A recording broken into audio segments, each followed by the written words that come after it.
방서 시간입니다. 미국에는 까마귀가 참 많습니다. 어떤 프로 풋볼 팀 이름이 까마귀입니다. 레이번 이렇게죠. 이때 까마귀는 큰 까마귀입니다. 일반적으로 까마귀는 그냥 크로우 그렇게 하는데 큰 까마귀는 레이번 이렇게 하죠. 한국에도 까마귀가 있습니다. 그러나 비슷한 것인데 하나 까치라는 것도 있습니다. 까치는 맥파이라 그러죠. 까마귀는 전신이 다 까맣습니다.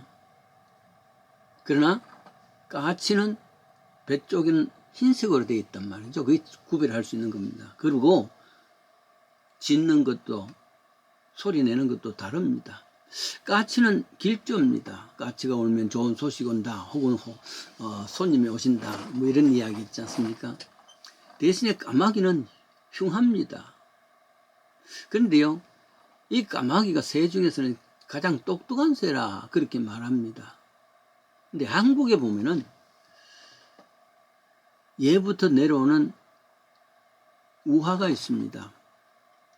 실제로 까치는 해로운 곤충들을 나무 기생하는 그런 해로운 해충들을 잡아먹고 좋은 일을 합니다만 요즘은 많이 달라졌지요.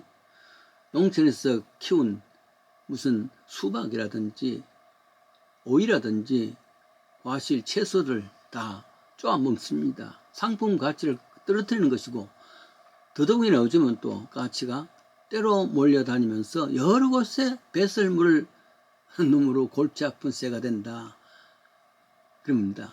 그런데요, 한국의 민화 있지 않습니까? 한국에 오래전부터 내려오는 그림 민화에는 귀한 동물로 표시를 합니다. 조선시대에 나오는 민화를 보면 까치가 그림에 나오면 꼭 호랑이도 함께 나옵니다. 그런데 둘의 표정의 얼굴을 가만히 보면 우습습니다. 보통 때는 어마무시한 호랑이죠. 근위가 있고 화가 나고 하는 그런 모습인데, 근데 그거에 까치와 함께 그림이 그리는 민화를 보면은 이 호랑이가 말이죠, 생글생글 조금은 비굴한 천한 웃음으로, 그런데 대신 그 행편없는 까치는 당당한 모습입니다. 호랑이는 고개를 약간 돌려서 애교 섞인 그런 눈으로 까치를 바라봅니다. 애원하는 모습 같습니다. 비굴한 모습입니다. 아부하는 모습입니다. 도대체 왜 이렇게 됐습니까? 당시 설화가 있습니다. 연말이 되면은 까치는 하늘에 계신 옥황상제 신이죠. 옥황상제에게 찾아가서 그해 있었던 모든 숲의 짐승들에 대해서 일일이 보고를 한다 그럽니다. 소식 전하는 것이 까치 아니겠습니까? 그 소식, 그 보고, 까치의 보고에 의해서 옥황성제는 짐승들에게 복을 주기도 하고 상을 주기도 합니다. 호랑이는 까치의 이 역할을 무서워했단 말이죠.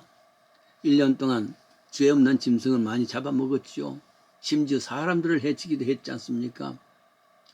그래야 그대로 내용을 까치가 보고한다면은 상이 아니라 큰 징계를 받는 것을 알기 때문에 까치의 그 호랑이는 비굴한 웃음으로 옥황상제 만나거든 내 입장을 잘 보게 해줘요 하고 아양을 뜨는 겁니다.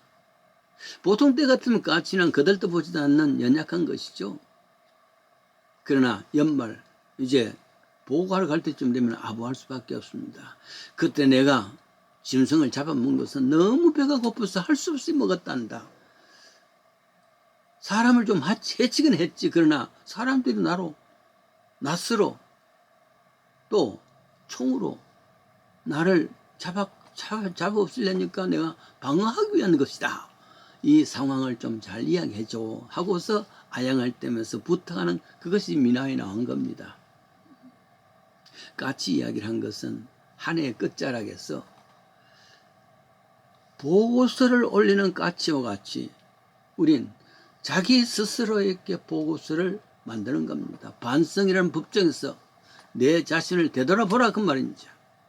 까치가 호랑이를 위해서 어떤 이야기를 할까? 마치 내 자신을 내가 저 반성이라는 법정에서 어떤 것을 보고할 수 있을까? 이 이야기를 하는 것이죠. 그렇다고 해서 아부할 수도 없고 비굴한 웃음으로 부탁할 수도 없습니다.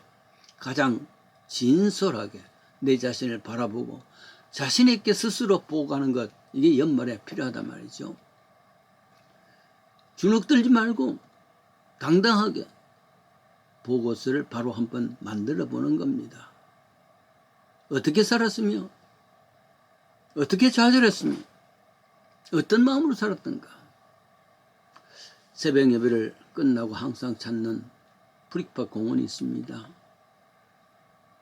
매일 걷는 파악입니다. 11월 말쯤 되면 서리가 가득해서 마치 눈이 왔던 그런 모습입니다.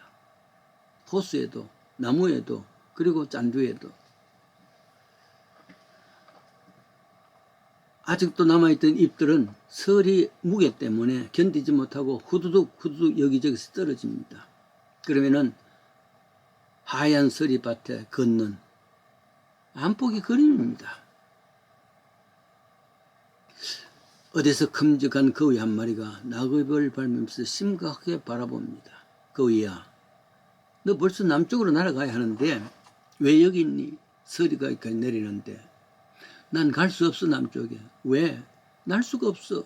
아니, 어떻게 날 수가 없냐?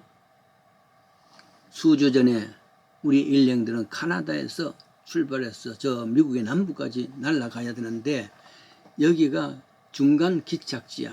그래서 여기서 잠시 쉬면서 에너지를 공급하고 다시 날아가거든.